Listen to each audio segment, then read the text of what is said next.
The issue of abortion isn't going away, folks. The people behind Campaign Life Coalition are saying, we want the debate. The people want the debate. We've brought you polls like this before. We've talked about this when the March for Life came to Ottawa back in May. And maybe we'll get into a little bit of that with our next guest, Alissa Golob. She is with Campaign Life Coalition and joins us from Toronto. Alissa, thanks for coming in. Your latest poll, you're saying, shows the majority of people don't want, in the province of Ontario, the majority of people don't want abortion funded by the province. How do you arrive at that conclusion? Well, we hired Abacus Data to do a poll, and we asked 3 different questions. The first was, are you aware that at least $30 million of our taxpayer money is going towards abortion annually? And 91% of Canadians said no, they had no idea. The second question we asked was, what do you oppose, or are you for the funding of abortions in Ontario? And I believe around 40% said no, unless it's cases of medical necessity. 10% said no at all, and then I think it was 11% said no. So you get a majority. 61% think that abortion should not be funded, publicly funded in Ontario. With the reason being but hold on though. I mean, it's kind of like that. You've got 10% saying they don't think abortion should be going on at all. 11% saying, you know, they can have them, but I don't want to fund it at all. But then 40% saying fund it, but only in cases of medical emergency. So they're kind of on the fence there. They're okay with funding it if it's medical emergency.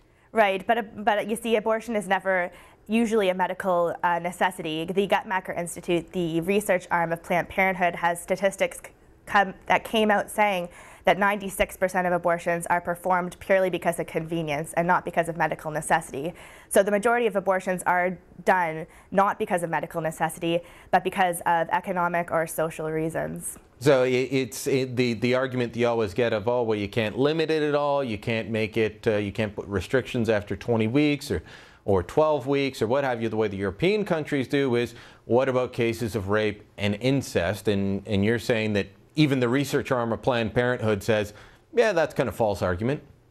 Exactly. And you know, the interesting thing about it is, not only are we funding abortions, a woman of any age can go into any abortuary and get an abortion, and it can be covered by OHIP, but also we revealed that if a woman gets an abortion after the 24-week mark, she's eligible to receive 17 weeks of paid maternity leave as well. So not only are we funding abortions in Ontario, but we're also paying for the women who have late-term abortions to go on this paid maternity leave as well.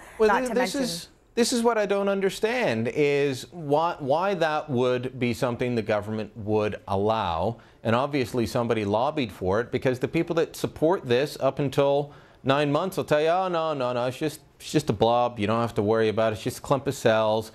Why do you need 17 weeks off then if you're just passing a couple of lumps of cells? Exactly. And that's not even taken into consideration the psychological and physical side effects that abortion has on women. One of our main speakers at the rally is a woman who conceived a child because of rape and then had an abortion, and then she has a long list of depression, suicide attempts, not to mention infertility, that she's also had to get taken care of by our healthcare system. And she herself admits that the abortion was not a good thing for her rape, and that she was, in fact, a burden on our healthcare system as well. See, this is why I bring you on, is because you bring up these issues that other people don't want to talk about, that there are repercussions, both mental health issues, physical health issues that go along with this, and others say just sweep them under the table. Now you're having this defund abortion rally at Queen's Park, the provincial legislature in Ontario. It's downtown Toronto. When are you having it? How many are you expecting to come out? Well, it's this Saturday at Queen's Park, like you mentioned, from 1 to 4 p.m.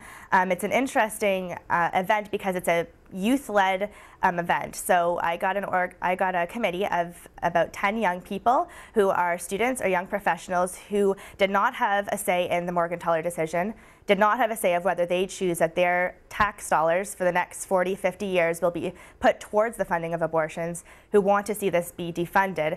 We're expecting, I can't really tell, but I mean, when we first started the March for Life, we had about 700 people the first time around, and now it exceeds 15,000. So I have high hopes for it. I've heard a lot of positive feedback, and I expect the numbers to be large. When March for Life gets a bit of odd media play, having watched the extensive media coverage of the Occupy movement as it came to Canada, do you expect that you're going to get the same kind of coverage about how great you are and you just want to change the system and you'll be on every single TV talk show and every radio program? Do you expect that's going to happen?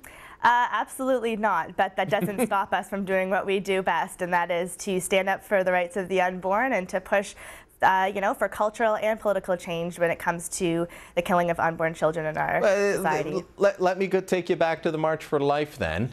Sure. 15,000 people on Parliament Hill. Yes.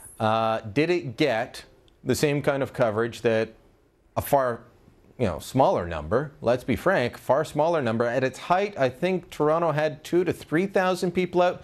Now, by the second day, you're talking about a few hundred.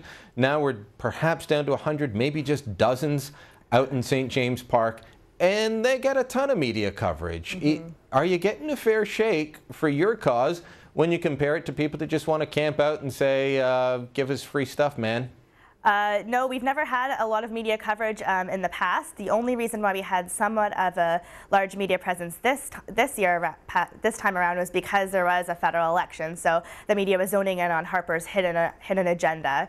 So I mean, it was it was a fair bit of press, which is positive. I mean, you can't have bad press, but I think they still were zoning in on the wrong issue, that Harper has a hidden agenda, and not that there is, there's thousands and thousands of Canadians standing up on Parliament Hill to protest something a debate that the Prime Minister says will never be reopened. All right. Well, I don't have a hidden agenda. I think this should be talked about more frequently. So give us a quick last plug on where this event is taking place, where people can find out more.